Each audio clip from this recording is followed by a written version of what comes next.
July 5, 2017, nang pasado alas 10 ng umaga, ay nagkagulo ang mga residente ng Barangay Dila-Dila, Santa Rita, Pampanga, dahil sa isang sunog ang naglagablab sa tinitirahang bahay ng pamilya Ramos. Makalipas ang ilang minuto ay inilabas doon ang tatlong mag-iina na nasa kritikal na kondisyon. Nagawa pa itong maisugod sa ospital, subalit dahil sa malalalang sugat na natamo sa sunog, ay binawian din sila ng buhay. Ang nakakagulat, ang tinuturong salarin sa nangyari sa mag-iina ay ang mismong haligi ng kanilang tahanan. Ano ang nagtulak sa 25 years old na si Ferdinand Andy Igmat para sunugin ng buhay ang 3 buwan niyang anak, asawa, at ang 1 taon pa lamang nitong anak na babae? Samahan niyo po akong balikan ang isa sa mga karumal-dumal na pangyayari na nag-iwan ng lapnos sa mga damdamin ng mga taga Pampanga. Bago ko po ipagpatuloy ang ating kwento, sa mga bago po sa channel ko at nais sa mga ganitong klase ng kwento ng krimen na nangyayari sa loob at labas ng ating bansa ay maaari pong pakipindot ang ating subscribe button at notification bell para ma-notify kayo pag may mga bago tayong upload na videos. Ang pamilya Ramos ay tahimik na naninirahan sa Santa Rita, Pampanga. Ang 46 years old na lamang na si Nanay Gina ang kasama ng mga anak sa kanilang bahay. Walang masyadong impormasyon tungkol sa pamilya maliban sa isa sila sa mga kababayan nating mahihirap na matagal nang naninirahan sa lugar. Ang anak nito na si Jenaline Ramos ay hindi na nakapag-aral dahil na rin sa hirap ng buhay. Sa batang edad na 18 ay umibig ito at nagdalang tao, subalit hindi ito pinanagutan ng lalaki. Kaya naman siya at ang ina ang nagsikap para ligtas at malusog niyang isilang ang sanggol. Nang manganak si Jenaline ay nahulog naman ang loob nito sa noon ay 24 years old na si Ferdinand Igmat o Andy. Nagtatrabaho ang binata noon sa palayan malapit sa bahay nila Jenaline sa Barangay Dila-Dila, Santa Rita, Pampanga. Nahumaling si Andy sa ganda at pagiging mainhin ni Jenaline, kaya naman ay niligawan niya ito. Ganun pa man ay hindi rin naman lingid sa kanyang kaalaman na kapapanganak pa lamang ni Jenaline sa panganay nitong anak. Noong una ay binawalan nito ni Jenaline na manligaw dahil sa natatakot na hindi nito matanggap ang kanyang anak. Subalit naging makulit ang binata at malipit itong dumalaw sa bahay nila para masugid na manligaw. Ang pagtsatsaga nito ay nagbunga nang tanggapin ni Jenaline ang pag-ibig at nagpasya silang magsama. Dahil wala namang kasama sa bahay ay sa bahay na rin nila Jenaline nanirahan ng dalawa. Ayon kay Nanay Gina, noong una ay tinupad naman ni Andy ang kanyang pangako na pagpapakaama nito sa anak ni Jenaline na panganay. Maayos din itong makitungo sa kanila at talaga namang masipag. Bukod sa pagtatrabaho sa bukid ay umi-extra din ito sa construction at iba pang mga trabaho. Hanggang sa muling mabuntis si Jenaline sa bunsong anak. Dahil sa lumalaking pamilya ay hindi na kumakasya ang kinikita ni Andy. Kaya naman namasukan bilang kasambahay at umi-extra sa paglalabada si Nanay Gina para matulungan ang anak. Nang isilang ni Jenaline ang anak na bunso ay nagsimula namang magbago ang ugali ng kinakasama. Ayon sa kanila ay naging bugnutin ito at mainitin ang ulo. Malimit na rin na mag-away ang mag-asawa at halos gabi-gabi na rin na umiinom ng alak si Andy.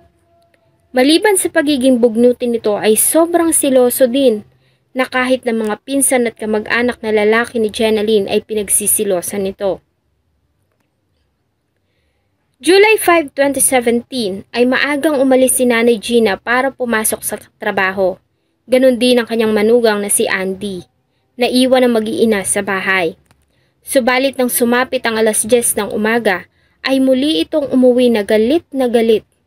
Ayon sa mga nakasaksi ay narinig nila ang mainit na pagtatalo ng mag-asawa, hanggang sa magkaroon ng pagliyab ng apoy mula sa loob ng bahay. Nang magtungo sila doon ay mas lalo silang nagulat nang makitang hindi lamang ang mga gamit ang nag-aapoy, kundi ganun din ang mag-iina. Ang pangyayari ay nasaksihan ng 2 kapatid ni Jenaline ayon sa salaysay ng 14 years old na si Gerald, ang bunsong kapatid ng biktima. Ay nasa bahay siya ng isa pa nilang kapatid at nanunood ng TV nang marinig niya ang pag-aaway ng kanyang ate at asawa nito. Ang pinag-aawayan ng dalawa ay ang status na inilagay ni Jenaline sa Facebook timeline ng kinakasamang si Andy. kung saan ay sinabihan niya ito ng pangit at mukhang kabayo.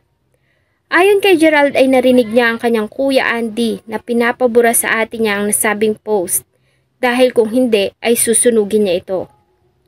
Ang isa pa sa mga kapatid ng biktima ay nasaksihan din ng pangyayari.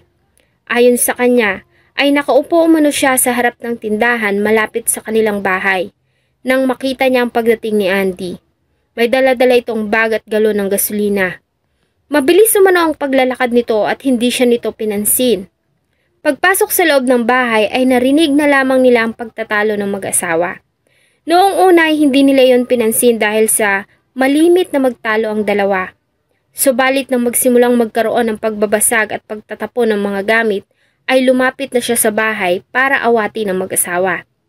Subalit bago makapasok ay nakita niya na lamang na hinagis ni Andy ang may sinding palito ng posporo kay Jenaline at nagkaroon ng malakas na pagliyab ng apoy. Nadamay pati ang natutulog na dalawang bata. Sa pagkataranta ay una niyang kinuha ang 3 buwan na sanggol at dinala sa poso para mamatay ang apoy. Ang kanyang kapatid naman na si Gerald ang kumuha sa lumiliyab na 1 taong pamangkin. Matapos iyon katulong ang mga pinsan ay saka pa lamang nila binalikan ang ate na si Jenaline at dinala sa poso para mapatay ang apoy. Ang 3 kasama ang mga nag-rescue na kapatid at kamag-anak ay agad na dinala sa Jose Songcol Lapid Hospital. Subalit dahil walang sapat na facility, ang mag-ina ay inilipat sa Jose B. Lingad Memorial Regional Hospital sa San Fernando, Pampanga. Ayon sa surgeon na si Dr. Benedict Torres, dumating sa kanila ang mga biktima 3 oras makalipas ang insidente at nasa kritikal na kondisyon. Nagtamo mga ito ng mga major burns sa halos buong katawan at may mga sintomas ng respiratory distress, sanhi ng mga natamong sugat at ng insidente mismo. Ang mga natamong paso ay nakaapekto sa mga laman, ugat at buto ng mga biktima na siyang naging dahilan para mahirapan silang huminga. Sila ay sumailalim sa matinding gamutan at surgery, subalit 1 oras lamang ang nakalipas ay binawian ng buhay ang 3 buwan na sanggol na si Clinton Dave. July 7 naman ay binawian na rin ng buhay ang 1 taong gulang na si Jenna Rose. Ang ina nilang si Jenaline ay 1 linggo pa na nakipaglaban sa mga tinamong paso sa katawan bago ito sumakabilang buhay noong July 12, 2017. Bagamat mga sunog na damit na lamang ang dinatna ng mga pulis sa crime scene, ay agad naman nilang naaresto ang suspect na si Andy Igmat. Noong una ay sinubukan pa nitong tumakas, subalit napigilan nito ng tiyuhin ng biktima. Si Andy Igmat ay nagtamo din ng mga paso sa kanyang braso at paa, kaya naman dinala din ito sa ospital para sumailalim sa gamutan at surgery. Nang makalabas noong July 26, 2017 ay agad itong idinala sa Pampanga Provincial Jail sa San Fernando. Ayon kay Andy Igmat, ay nasa trabaho siya nang makita ng mga kasamahan ng status na ipinost ng kanyang asawa na si Jenaline sa kanyang timeline, kung saan ay sinabi nito na pangit siya at mukhang kabayo. Ang nasabing post ay naging dahilan para magmukha siyang katawa-tawa sa mga kasama, kaya naman galit na galit itong umuwi ng bahay kahit pa nga hindi pa tapos ang trabaho para kumprontahin ang asawa. Ayon sa kanya ay pinapabura niya lamang dito ang nasabing post. Nang hindi siya nito sundin ay binuhusan niya ito ng dalang gasolina. Sinabi niya rin na hindi niya sinasadya ang pagkakasunog sa mag-iina. Tinatakot niya lamang umanong kinakasama nang buhusan niya ito ng gasolina. Hindi niya rin alam na natalsikan pala ng gasolina ang mga natutulog na mga anak. Kaya nadamay ang mga ito sa sunog. Nang mahimasmasan sa pangyayari ay agad nitong kinuha ang bunsong anak na si Clinton Dave. Ito umano ang dahilan kung bakit nasunog ang kanyang braso. Si Andy Igmat ay sinampahan ng kasong complex crime of parricide with double homicide. Hanggang sa kasalukuyan ay pinagbabayaran ni Andy Igmat ang kanyang ginawa. Bagamat nakakulong na ayon kay Nanay Gina, ay walang kapatawaran ang ginawa nito sa kanyang anak at walang kalaban-labang mga apo. Ang mga bakas ng sunog sa bahay nila ay tuluyan ng nabura. Subalit ang sugat at paso na iniwan nito sa isip at puso ng mga naulila ng mga biktima ay patuloy na mananatili doon hanggang sa sila ay nabubuhay. Ang mga peklat naman sa braso ni Andy Igmat ay habang buhay na magpapaalala sa kanya sa karumal-dumal na ginawa niyang pagpatay sa kanyang pamilya. Salamat po sa inyong patuloy na panonood sa atin pong mga videos. Huwag niyo pong kalimutang mag-iwan ng saloobin at suggestion sa atin pong comment section. Sana po ay samahan niyo po ako muli sa susunod pa nating mga episodes. Thank you so much po and see you in my next video.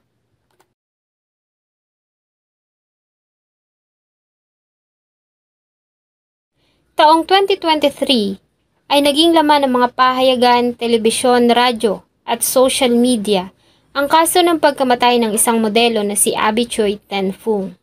Hindi lamang dahil sa kasikatan nito, kundi dahil sa karumal-dumal nitong naging kamatayan.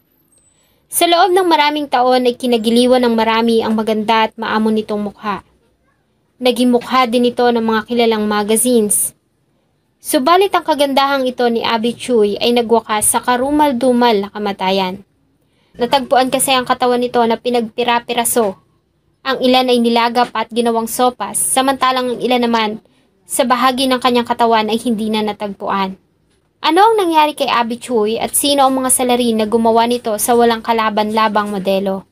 September 23, 2016 ay nakatanggap ng report ang tanggapan ng kapulisan sa Santa Rosa, Laguna tungkol sa kahina-hinalang sako bag na itinapon sa bakanting lote sa barangay Ibaba sa parehong bayan.